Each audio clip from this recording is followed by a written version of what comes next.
दोस्तों आप सबका स्वागत है मेरे इस चैनल में। दोस्तों ये वीडियो 5वीं वीडियो है ओबेसिटी सीरीज़ की। मैंने इस चैनल में एक प्लेलिस्ट बनाया है जिसका नाम ओबेसिटी है।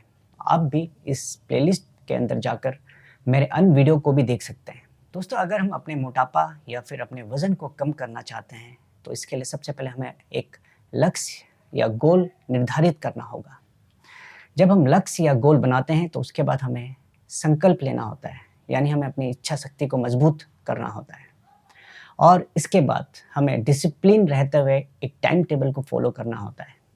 और जब हम टाइम टेबल के अनुसार प्रैक्टिस या अभ्यास करते हैं तो कुछ ही महीनों में हम अपने लक्ष्य को प्राप्त कर लेते हैं। यह सिद्धांत अन्य क्षेत्र पर भी लागू होता है। अगर हमें डॉक्टर, इंजीनियर या फिर साइंटिस्ट बनना है या फिर स्पोर्ट्स में जाना है तो वहाँ भी हमें अपने लक्ष्य को निर्धारित करते हुए हमें पूरे अपनी इच्छा शक्ति को मजबूत करते हुए डिसिप्लिन को अपनाते हुए हमें प्रैक्टिस करनी होती है, हमें अभ्यास करना होता है, तब जाकर हम सक्सेसफुल बनते हैं। दोस्तों आज के इस वीडियो में मैं आपको 2 अभ्यास बताऊंगा।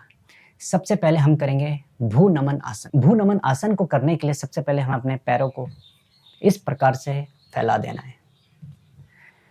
इसके बाद अपने दोनों हाथों की उंगलियों से अपने दोनों पैरों के अंगूठे को इस प्रकार पकड़ना है।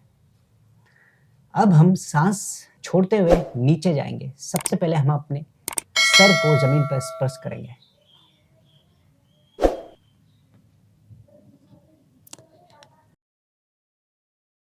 इसके बाद हमें अपने पेट को, चेस्ट को और चिन को ज़मीन पर लगाना है और इस स्थिति को हम कुछ देर तक होल्ड करेंगे।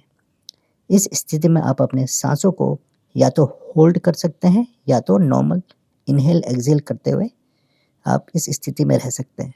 सांसों को लेते हुए वापस ऊपर आ सकते हैं। दोस्तों जिन लोगों के पैर ज़्यादा नहीं खुल पाते हैं उनको शुरुआत के दिनों में अपने पैरों को जितना उनका खुले आगे अपने हाथों से अपने दोनों पंजों को इस प्रकार से फैलाना होता है। कुछ ही दिनों के बाद आप अपने इस अभ्यास से आप अपने पैरों को बहुत ही अच्छी प्रकार से फैला सकते हैं।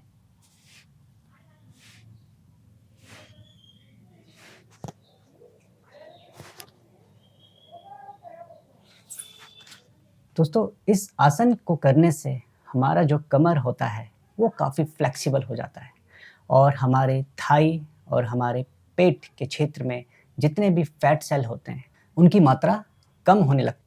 दोस्तों ये आसन जितने भी जिम्नास्ट है, डांसर है, उनके लिए बहुत ही उपयोगी है। जिन व्यक्तियों को हाई बीपी, हार्ट की प्रॉब्लम, कमर दर्द और गर्दन दर्द है वो इस आसन को ना करें या फिर अपने डॉक्टर से पूछ कर करें। अब हम जो दूसरा आसन कर रहे हैं वो है चक्रासन। इसके लिए हमें सबसे पहले पीठ के बल लेट जाना होता है। इस प्रकार लेटने के बाद हमें अपने दोनों पैरों के एड़ियों को अपने हिप से इस प्रकार से टच करना होता है। अपने दोनों हाथों को अपने कंधों के पीछे उनकी हथेलियों को इस प्रकार से टच करना होता है। अब हम सांस भरते हुए कमर क्षेत्र को ऊपर उठाएंगे और जो हमारा बैलेंस है वो दोनों हाथों और पैरों में बराबर रहेगा।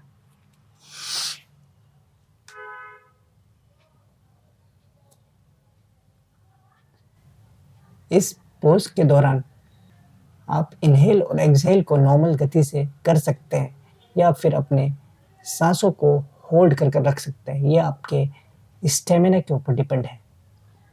अब हम सांस को छोड़ते हुए नॉर्मल अपने पोजीशन में वापस आएंगे।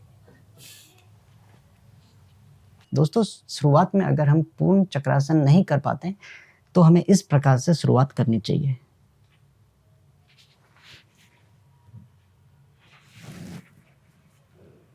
और फिर कुछ दिनों बाद हमें अपने हाथों का सहारा देकर इस प्रकार से उठना चाहिए।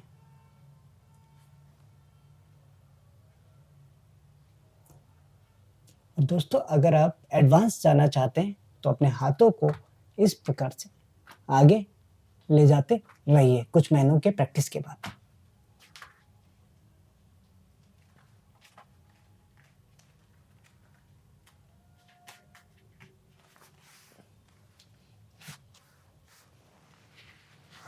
दोस्तों इस अभ्यास के बाद जो हमारे स्पाइन और उसके मसल्स में जो तनाव उत्पन्न हुआ है, उसे समाप्त करने के लिए या कम करने के लिए हमें बालासन में रिलैक्स करना चाहिए।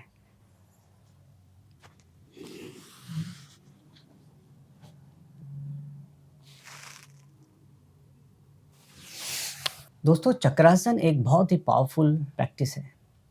इसके करने से हमारा जो स्पाइन है वो उसकी जो फ्लेक्सिबिलिटी होती है बहुत ही अच्छी हो जाती है। इस अभ्यास को निरंतर करने से हमारे पेट, कमर, हमारी थाई रीजन, चेस्ट रीजन और हमारे गर्दन के जितने भी फैट सेल होते हैं वो बहुत ही जल्द ख़त्म होने लगते हैं और कुछ ही महीने के अभ्यास के बाद हमारा जो शरीर है वो सामान्य आकार ले लेता है।